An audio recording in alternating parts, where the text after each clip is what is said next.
In the heart of a village, nestled beneath the watchful eyes of distant mountains, there lived a woman whose beauty could stop a lion in its tracks and unsettle even the bravest of men.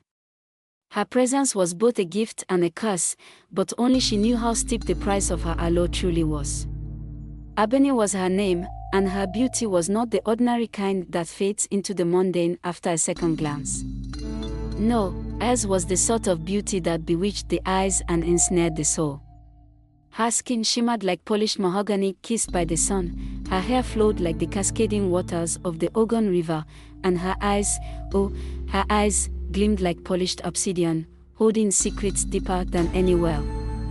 Men in the village spoke of her in hushed, reverent tones, and women alternated between envy and awe. It wasn't just her looks that commanded attention, it was her presence. When she walked through the marketplace, the world seemed to pause, as if even time dared not interrupt her graceful stride. Merchants forgot the weight of their wares, and children, mid laughter, turned silent in wonder. Yet, there was an undeniable air of mystery surrounding Abeni, a subtle unease that no one could quite place. Before we unravel the secrets hidden within this tale, take a moment to like this video if you're as captivated by Abeni's story as the villagers were by her beauty. It helps us share more stories like this one with you. Rumors spread like wildfire. Some whispered she had been kissed by the gods themselves, blessed with beauty no mortal could resist. Others claimed her radiance was stolen, that she had battered her soul for her perfection. A few older women, their faces lined with years of hard living, shook their heads knowingly and muttered warnings about the dangers of beauty that came too easily. But Abeni lived alone, unbothered by the whispers. She rarely smiled and spoke even less, her silence only deepening the intrigue. Despite the throng of men who lined up at her doorstep bearing gifts of gold, ivory, and even entire herds of livestock, she sent them all away without a second thought.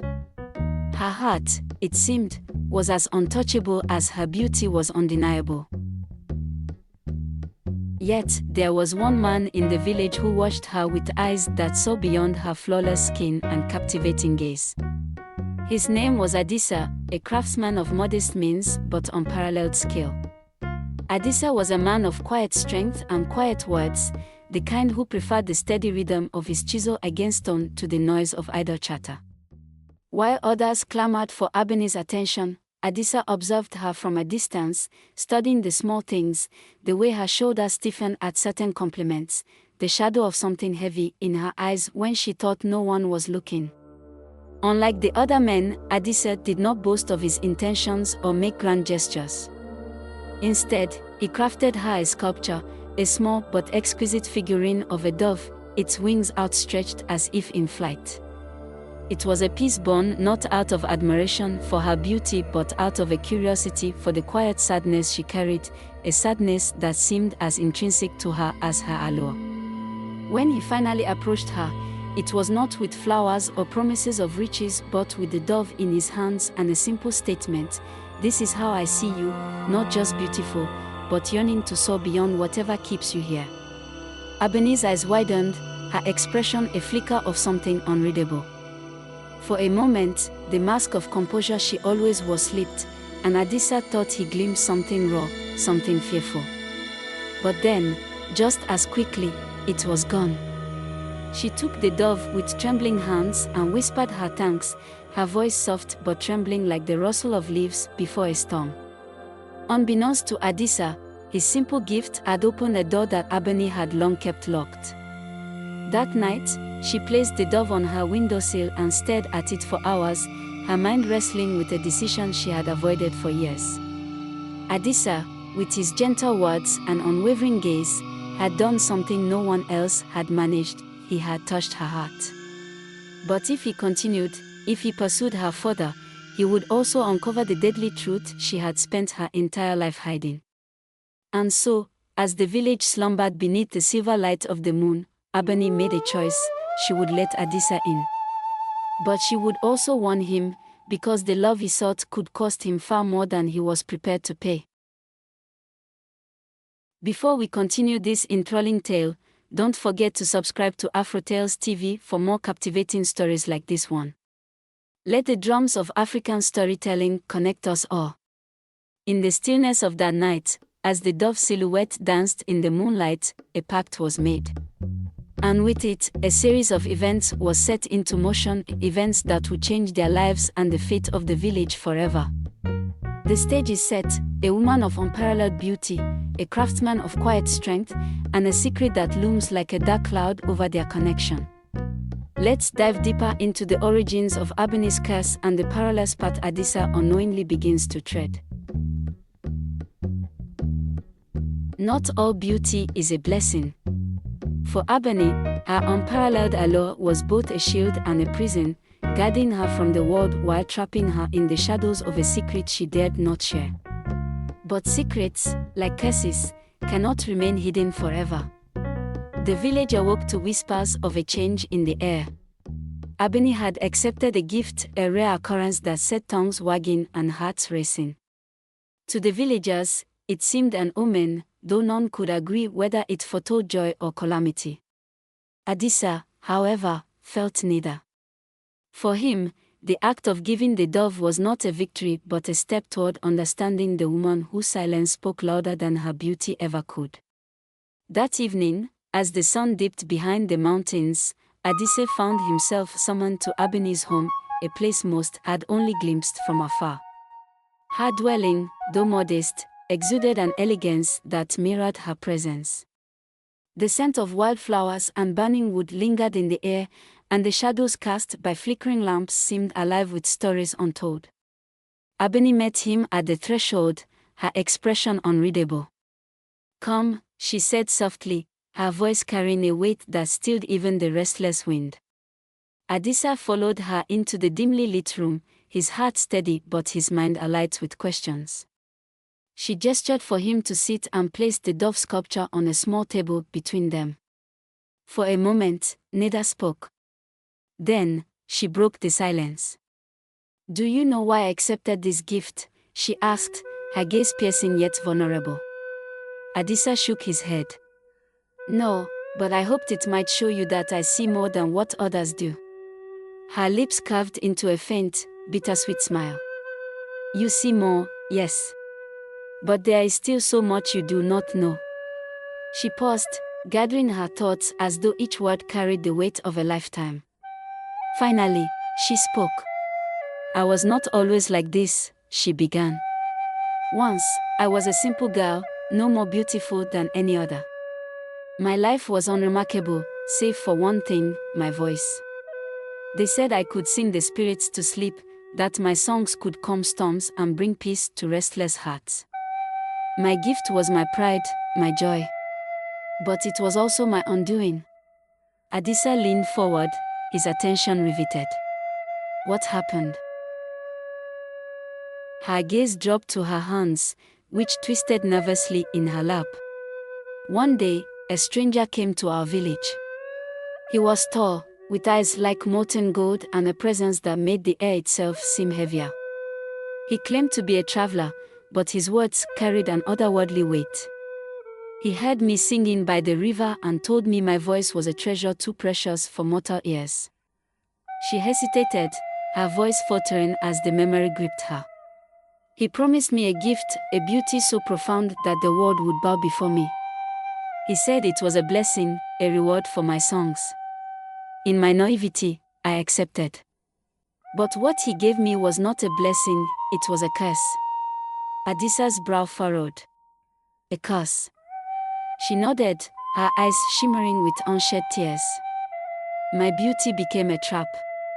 It drew people to me, but none could see beyond it. They desired me, obsessed over me, but they never truly cared for who I was. And worse, anyone who came too close, anyone who dared to love me, paid the ultimate price." Her voice broke, and she looked away, ashamed. "They die, Adisa. Every one of them. The closer their heart comes to mine, the more this curse takes from them. I've seen it happen too many times. That is why I keep my distance, why I cannot, must not, allow myself to care for anyone. Not even you."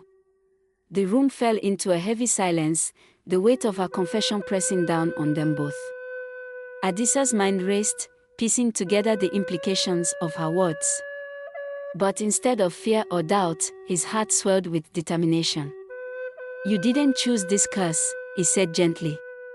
"And I refuse to believe it cannot be undone. There is always a way." Abeni's laughter was soft but bitter. "You think you can outwit a curse placed by a being not of this world? You don't know what you're saying." "Perhaps not," Adisa admitted.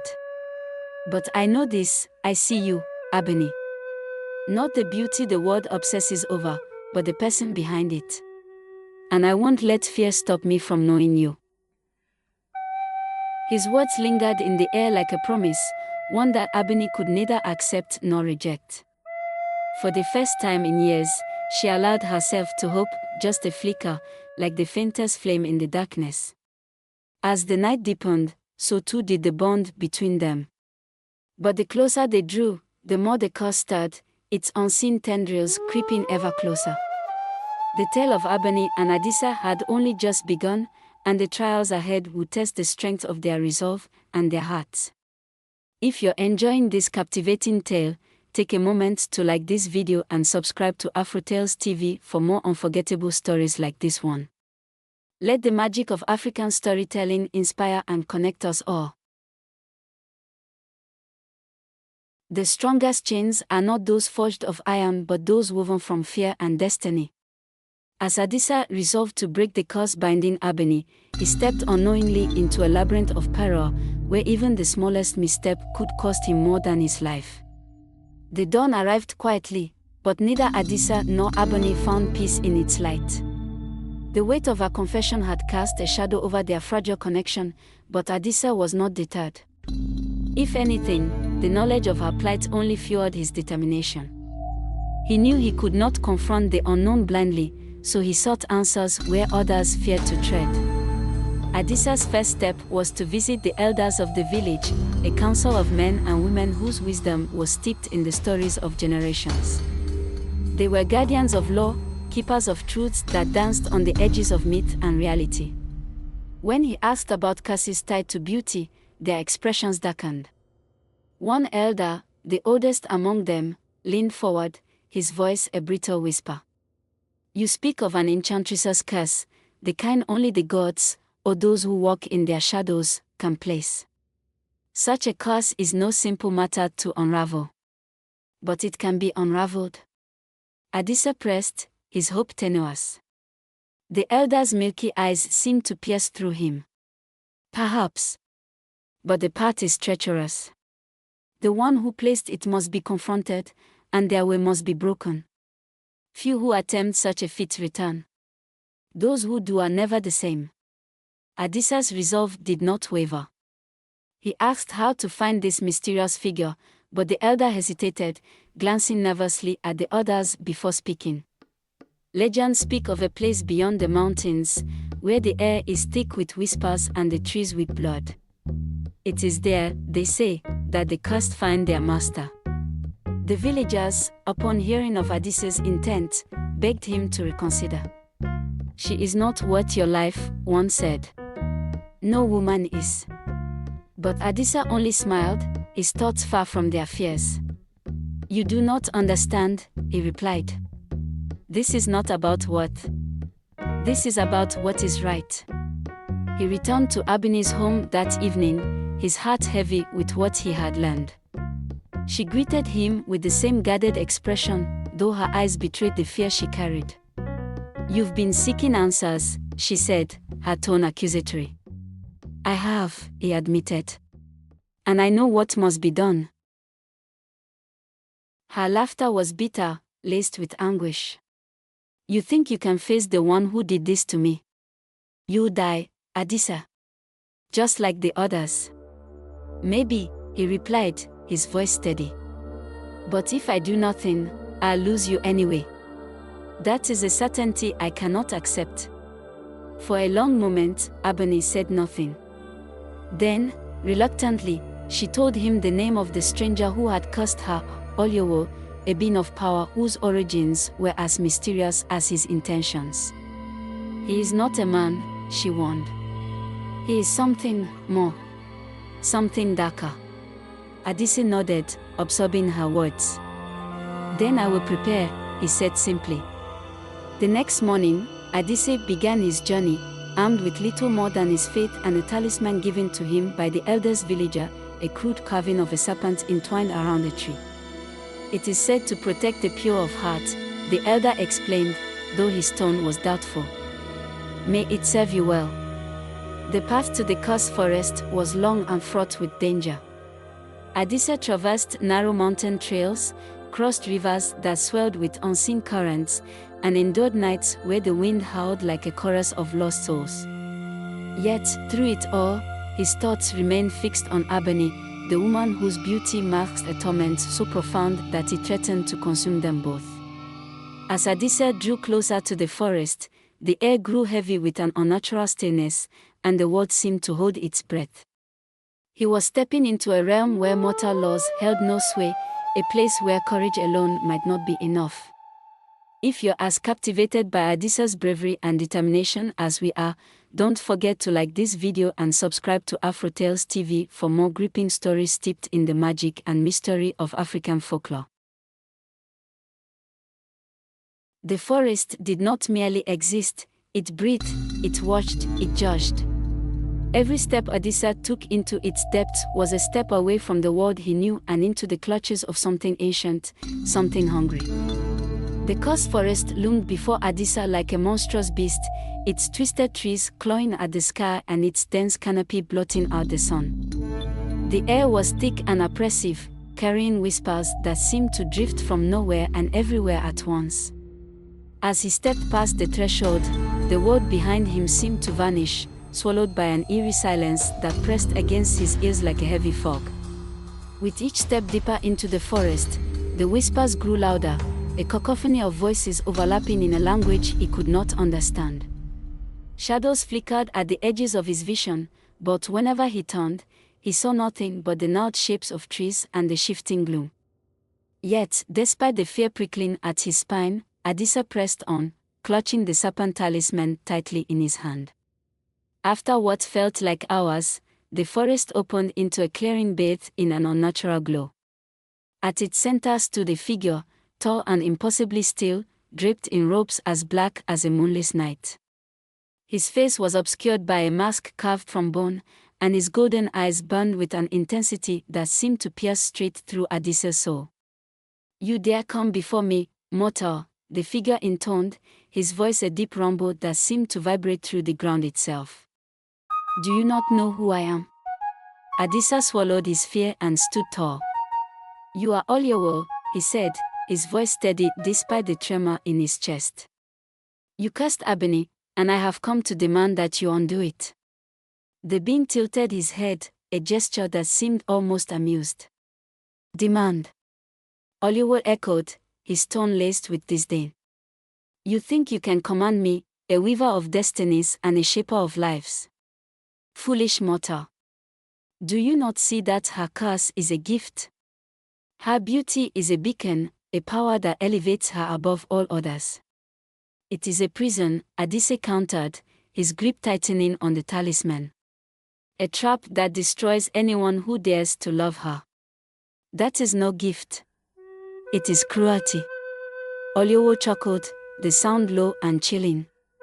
"And what do you know of love, mortal? What are you willing to sacrifice for it? Your life? Your soul? If that is what it takes," Adisa said, his voice unwavering, "then yes." The forest seemed to shudder at his words, and Unwavering's golden eyes flared brighter. "Brave words," he said. "But words alone are meaningless. If you truly wish to break the curse, you must prove your worth." With a wave of his hand, the clearing transformed. Adisa found himself standing on the edge of a vast chasm, its depths hidden by swirling mist. On the other side stood a pedestal bearing a single rose, its petals black as midnight. Unwavering's voice echoed around him. "Cross the chasm and bring me the rose. But beware, each step will test your resolve, your strength, and your love for the cursed one. Should you falter, you will join the countless others who have failed before you. Adisa looked down at the chasm, its emptiness stretching endlessly below. He took a deep breath and stepped onto the first stone. It wobbled beneath his weight, and for a moment, he thought he would fall. But the serpent talisman grew warm in his hand, steadying him. He moved to the next stone, then the next, each one more unstable than the last. As he crossed, the voices returned, louder and clearer than before. They whispered his doubts, his fears, his failures. "She is not worth it," they hissed. "You will die for nothing." But Adisa shut them out, focusing only on the rose and the woman he had come to save. Finally, after what felt like an eternity, he reached the other side. His legs trembled as he picked up the rose, its thorns pricking his skin and drawing blood. He turned back to see the chasm had vanished, replaced by the clearing once more. Oliowo stood where he had before, watching him with those piercing golden eyes. "You have the rose," Oliowo said, his tone unreadable. "But the curse is not so easily broken. To free her, you must pay a price." "What price?" Adisa asked, his voice steady despite the exhaustion weighing on him. "Your life," Oliowo said simply. "Only through the ultimate sacrifice can the curse be undone." Adisa's heart clenched, but he did not hesitate. "If my life will free her, then take it." Oliowo studied him for a long moment, then laughed, a sound that seemed to shake the very earth. "So be it," he said. "But know this, sacrifices made in love have a power of their own. Perhaps you are not as foolish as you seem." Oliowo raised his hand, and the rose dissolved into light, enveloping Adisa in its glow. Pain shot through him, but he did not cry out. Instead, he thought only of Abeni, of her smile, of the life she could finally live free of her curse. As the light faded, Adisa collapsed, his vision darkening. But in his heart, he knew he had succeeded. Somewhere far away, Abeni's chains had been broken, and her curse lifted. His sacrifice had not been in vain. If you've been moved by Adisa's courage and selflessness, take a moment to like this video and subscribe to Afrotales TV for more epic tales that celebrate the power of love, bravery, and sacrifice. In the aftermath of sacrifice lies the true test of love's strength, where the bonds of fate are reshaped and destinies rewritten. The village awoke to a transformation. The first rays of dawn revealed a sky free of the oppressive weight that had hung over it for years. The air felt lighter, the birds sang brighter, and Abeni stood in her doorway, tears streaming down her face, though she did not know why. Something had changed within her. The unrelenting weight of the curse that had bound her for so long was gone. She felt it in her bones, in the air she breathed, in the way the world now seemed to embrace her rather than recoil. But with that freedom came a hollow ache, a void where Adisa's steady presence had been. She ran to the edge of the village, her heart pounding with an urgency she couldn't explain. There, she found him. Adisa lay motionless on the forest threshold, his face pale but peaceful, the serpent talisman still clutched in his hand. "Adisa," she cried, dropping to her knees beside him. She shook him gently, then frantically, her voice breaking as she pleaded with him to wake. "You can't leave me now. Not like this. Not after everything." For what felt like an eternity, there was no response. But then, as her tears fell onto his face, a faint warmth returned to his skin. His chest rose with a shallow breath, and his eyes fluttered open.